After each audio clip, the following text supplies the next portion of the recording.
Kolenu is a prayer that says, please God, listen to us, hear us. And while a president's job, of course, is to see to the institution as a whole, one thing that our president clearly knows well is that it's also her job to hear us. And the amount of time she has spent listening to each and every person, making sure their voice is heard and included, is truly remarkable.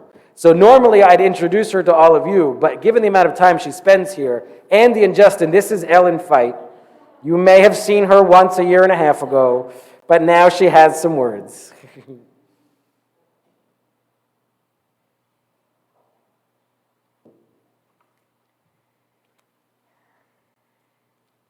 Last year I came before you, telling you I hate public speaking, and I was literally shaking in my shoes, covered with a mask, and praying that next year would be different. The high holidays were 6 months after the world changed, 6 months after we initially shut down. At that time, we were in what I would call triage, assessing the acute situation or disease and urgently attending to those most in need. We held limited high holiday services in both time and density. No one could have thought we'd still be in a similar situation for these high holy days, but here we are, pandemic 2.0, or now, as we say in medicine, the maintenance phase, managing the chronic disease while still hoping for a cure. As I stand before you once again on Kol Nidre, I'm still shaking and I'm still masked. But I want to tell you how we not only survived the last year, but we also thrived. We figured out how to do long-term care, so to speak, whether completely on Zoom, live-streamed, socially distanced in person, or some hybrid version. After last year's high holidays, we began religious school in person 1 day per week and 1 day virtually. For those who were uncomfortable being in person or those who unfortunately had to quarantine and couldn't attend in person, we offered synchronous learning. We purchased laptops for every classroom, and while the teachers were teaching to those in attendance, they were also teaching to those at home, utilizing those very necessary laptops. Thank you to Fran Perlman, Charlene Levy, and all the teachers. Not one person, teacher or student, transmitted COVID to anyone else in our school. Thank you also to Randy Fogel and Gina Lubman for your invaluable assistance with the school for so many years. Early childhood started fully in person and in full compliance with Woodbury Jewish Center's COVID rules, as well as licensing guidelines. They had fewer students in each classroom, but utilized more classrooms, getting creative with the space downstairs. The students were kept in pods. They spent a lot of time outdoors, no matter the weather. Extensions were canceled. Some classes had to quarantine, and there were times the staffing was quite thin due to sickness and quarantining, but not only had they persevered, they flourished. Thank you, Cindy Common, Debbie Loeb, and their staff.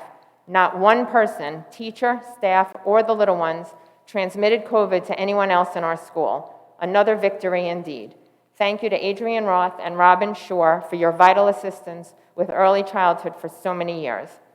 We held B'nai Mitzvah in person. We started right after the high holidays last year and went straight through June, one almost every weekend.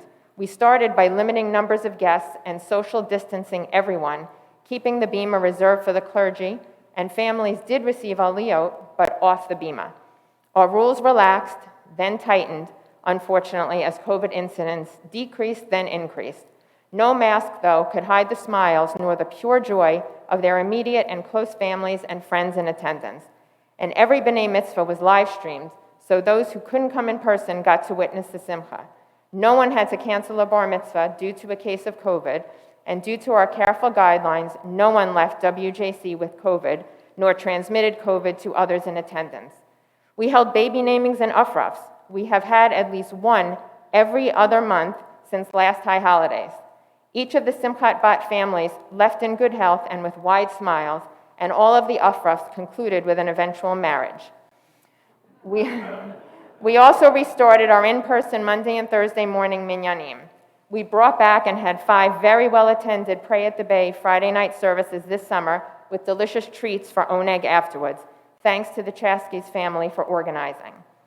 Our resumption of in-person togetherness safely is due to the diligence of our Health and Safety Committee, so I owe a debt of gratitude to Mark Firestein, Bruce Greenberg, David Grossman, Hank Leibowitz, and Alan Maltz, whose guidance is up-to-date, data-driven, and so appreciated. Our clergy and our board were busy with programming throughout the year, too. Rabbi Fruithandler brought in a timely program called Resetting the Table about how to speak constructively to others, particularly across the political spectrum. We were taught communication skills and certainly developed newfound respect for the congregants who participated and their varied beliefs. Through Paul Waldar's efforts, the rabbi was able to moderate a discussion online with Colonel Jack Jacobs, a retired Jewish colonel and Medal of Honor recipient who was a military analyst on major TV networks and who spoke about U.S. policy towards Israel, the wars we were in, and anti-Semitism. Rabbi and his Hanukkah committee, comprised of all branches of our shul, planned 8 nights of great fun for all ages. This included a tour of the Temple Mount, a Hanukkah symbol smackdown with Kaylee Romick, who, by the way, has led many of our children's and teens' programming this past year. Our Hanukkah Palooza also included a bake-off with Sophie Sensations, an online concert with the East Nasser Consortium, the Hay graduation ceremony culminating in a hot chocolate bar, and a community candlelighting, a Zoom latke bake, a Zoom family game night, and a preschool Hanukkah concert with glow sticks. Our Hanukkah festivities were underwritten by Rosemary and Mitchell Clipper, and we thank them for their generosity. Rabbi also continued his popular Wind Down Wednesdays and changed them to monthly due to our busy schedules. Cantor continued his Zoom Havdalah until daylight savings time got the best of us, and he started a very informative series called Up to the Minute News about Israel. He has hosted great films and discussions with topics like GI Jews, Streit's Matzah Factory, Hank Greenberg, Kutcher's, and has led us on 2 virtual tours of Israel. Our Kristallnacht discussion featured our own David Grossman and his tour of his European roots, and our Yom HaShoah speakers were our own Mark and Toby Stein, who discussed their experiences as children of survivors. Cantor also led webinars on Naomi Shemer and Shlomo Karlbach, and he held holiday sing-alongs too. We had a virtual yet spiritual Louise Hatami Shabbat Across America. Thank you to Victor and Dolores Hatami. We started the very popular Membership Mondays. Who doesn't love reading about one of our families and their connections to WJC? Thank you to Mark Minsky for making this happen most Mondays of the year. Rami Abada and Debbie Phillips treated us to an inspiring webinar with the founder of Hatzolah, and Rami was instrumental in coordinating with JNF to bring us virtual bus tours of Israel, along with keeping us on the map with major Jewish philanthropic organizations. We got busy raising money because, as you know, we received 2 PPP loans thanks to Kara Goldstein, our treasurer, working with Stu Mayer, Rami Abada, and Jeff Steinberg. But those monies weren't enough to keep the building functioning, especially when we had to cancel our annual gala in February 2021. Lisa Sakai brought to us a virtual holiday auction and single-handedly ran it, which netted us some much-needed shekels. I even got a pair of earrings out of the deal. Thank you to my dear husband, Andy, for bidding and winning the earrings, and thank you even more, Lisa. Adrian Roth worked to have Matthew Starr, our local celebrity photographer, do family photo shoots for our congregants. The shoots were quite popular and helped bring in a few dollars. Adrian, Brian Rehani, and Charlie Polyakov dented the deep gap in our fundraising with a new and exciting event, the Super Saturday, the Super Bowl-themed virtual bash when over 130 families partied with a famous mixologist, were treated to a Vegas host, and laughed along with America's Got Talent comedian Andrew Greenbaum. We had congregants join us from Manhattan, Jersey, Connecticut, and Florida. Tailgate boxes were included for all participants, as well as a lucrative 50-50, and we raised close to $40,000. Speaking of Adrian and Brian, they continued working for WJC Cares, a charity initiative started at and by WJC at the beginning of COVID, meant to help first responders and frontline workers and anyone affected by or in need of assistance due to COVID. Monies raised went to local hospitals, fire departments, restaurants, rehab facilities, and the Mid-Island-wide JCC food pantry, to name just a few places. One of my most meaningful moments as president thus far included our trip to Excel, the nursing home rehab facility around the corner. Monies raised by WJC Cares, monies you in fact contributed to, went directly to a local merchant, Balloons by Amanda, who created these giant balloon buddies that we then gave directly to the residents of Excel. The folks there couldn't stop smiling when they received their buddies. Adrian and Robin Shore prepared and distributed Shalach Manot baskets with Nicole Austacher, Elise Shapiro, and Margot Miller, and wonderful student volunteers. They also had held FaceTime challah bakes and Zoom classes on making hamantashen and chocolate matzah too. We also held numerous clothing and food drives in our parking lot, often in conjunction with Legislator Lafazan's office to expand our community outreach. We co-sponsored a bipartisan rally against anti-Semitism held at the Nassau County Legislature in Mineola this past spring. Our generosity and caring were extended through the efforts of many other board members and congregants. Dave Sakai, Randy Fogel, and her sons Jacob and Sammy ran 2 blood drives in our kiddush rooms that potentially saved over 220 lives with the many pints of blood we collected. We ran 2 flu clinics last year that administered close to 200 flu vaccines, and we had 5 COVID testing drive-up sessions whereby we collectively tested over 350 people in our community. Our own Ira and Susan Klepper collected your generous contributions of kosher for Passover food and delivered 26 packages to the Mid-Island Y so families in need could celebrate Passover when they would have done without. Karen Green continued to organize our monthly book clubs, and more people participated with our best turnouts yet. The rabbi, along with Alyssa Dweck, Brenda Luxembourg, Paul Chaskis, and some people from Jericho Jewish Center transformed our annual Purim festivities into a virtual Purim karaoke. We had a great night that featured a full Megillah reading, a trivia contest, and a talent and karaoke show. I even rapped to Rapper's Delight. Should I do a bar? I'll mention Jericho Jewish Center tomorrow, but suffice it to say that we at WJC are very, very talented. Thank you to Erica and Ken Widover for sponsoring this event as they sponsor our Purim festivities year after year. Dave Sakai has overseen a security committee led by Andy Lagnato with Joe Richards, Ira Klepper, Michael Lubman, Michael Cohen, and Emily Raxenberg on board.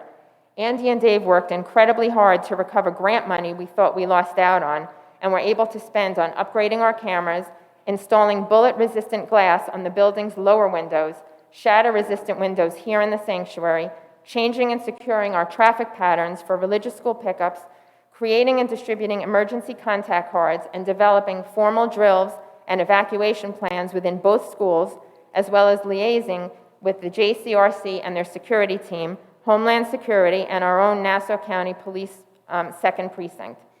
Plans are in the works for improved lighting in our stairwells and in the parking lot, and our team is working on plans to provide better screening for the children's playground area. Joe Richards introduced us to the Community Security Services, who held a remote training for many of our congregants called Entry Point, and who will continue formally training us to be community security volunteers. Michael Lubman coordinated a very informative and timely webinar on security and emergency planning with an FBI supervisory special agent around the presidential election. We continue to upgrade and maintain our building. Our roof is finally in good shape, and I don't want to wish us a Kanahara, but we held our own with the recent storms Elsa, Henri, and Ida. The building's metal supports were scraped and painted, glass blocks around the sanctuary were resealed and corked so it doesn't rain on the cantor anymore, and the double-paned foggy glass above the ark will be replaced shortly. We upgraded our outside planting. Our ventilation system is continually maintained and upgraded. Our classrooms are newly painted and the floors were stripped and waxed. We converted our youth lounge A into a classroom with brand new carpeting due to our expanding numbers in early childhood and religious school. Thank you to Paul Chaskis, working with Arnie Apria and Pete Murphy, along with the new Kyle, for all you did this past year, and welcome back Larry Spiro to the House Committee. I'm thrilled to announce that 32 new families joined us this year. Up until Erev Rosh Hashanah, my phone was dinging daily with a new family eager to join. We welcome you all into our WJC family and can't wait for your involvement. And I'd be remiss if I didn't thank you, all our current members, all our WJC family, for sticking with us and contributing time, effort, and funds. COVID was tough on many, and we are so fortunate you chose to stay or return. You allowed us to do the great things we did. Now you see how we utilize your Kol Nidre pledges from last year. This is what allowed us to move from triage, from stopping the bleeding, from surviving, to long-term care, to maintenance, and now where we are, thriving. Our congregation, our building is strong, but there is no more PPP. We haven't had our biggest fundraising event of the year, the gala, nor any in-person funding due to COVID. Our efforts at plugging the gap helped, but didn't cover it all. Security is paramount in this age of rising anti-Semitism and in the shadows of terrorism, and our security costs are rising. Regal is up and running, but parties are still on the small side, and their volume hasn't approached pre-COVID levels. Our building, although well-maintained, is 30 years old and things need fixing. We want to be here for the future, for the next generation, and some second generation are brand new members here. My married son and daughter-in-law joined, so that's now the Berkowitz Feit, Firestein Feit group. The Abatters have a second gen, as do the Ingber and Goldman Feinberg families. We have many multi-generational families who built this place and continue to be part of the fabric. The Russ, Rosens, Goffmans, the many Hatami families, and the Lubmans, the Schusters, Inamoratos, Riches, and Medarishes, the Friezells, the Phillipses, the Lipkadoff-Storch families, the Edelheits, the Jaffe-Smolovitz families, the Shurak-Loftman families, the Wasserman-Geyer families, the Cyber-Weinstock families, the Brodskys and the Shores, the Schwimmer-Widover families, the Steins, Flickers, and Shockets, the Abels and the Saunders, the Clipper families and the Canaricks, the Goldstein, Jenny, and Gerber families, the Brightons, Bursteins, the Lefkowitz families, the Bermans, the Burkows, the Chartans, the Desner and Cohen families, the Kaplans, the Klein-Cohen family, the Weinstein-Konikoff families, the Kaplos, the Hirsch-Lieberman families, the Sakai, oh my God, I can't read my handwriting, the Sakai Kogan families, the Nortman Paradise families, the Matthews-Sanders family. Michaela, please forgive me if I missed anyone. If I did, please say your names out loud or stand up at home. I went through the membership list and tried to see everybody's connections. This was the best I did, although I think Jesse's mom is a member, so that would be Barbara Cohen and the Fruit Handler family. The point is, we need to guarantee our future for our children and their children. I want my grandchildren, that I don't have yet, but no pressure, kids, to be given names here, to be bar and bat mitzvahed here, to go to early childhood education here and religious school here. We need your help to maintain our Jewish presence, to be the premier synagogue on the North Shore, to be the shul that's standing at the end of the decade, to be here for the next generation and for decades to come. L'dor vador. Let's do this together. Please keep the dream alive and please donate by going to our website. We are here for you, for your children, for your future. Wishing you a safe and sweet new year. May we all be inscribed for a happy, healthy, and peaceful life. Gamar Hatima Tova. And all of that was led with kindness, caring, and a commitment to excellence from Dr. Ellen Feit. Thank you so much for your leadership over the last year and a half. It's weird, you're not supposed to applaud on Yom Kippur, but it feels like we should. So we're going to do a jazz hand applause. Everyone put your hands up like this, and go like this. Everyone loves you, Ellen. All right, we continue now on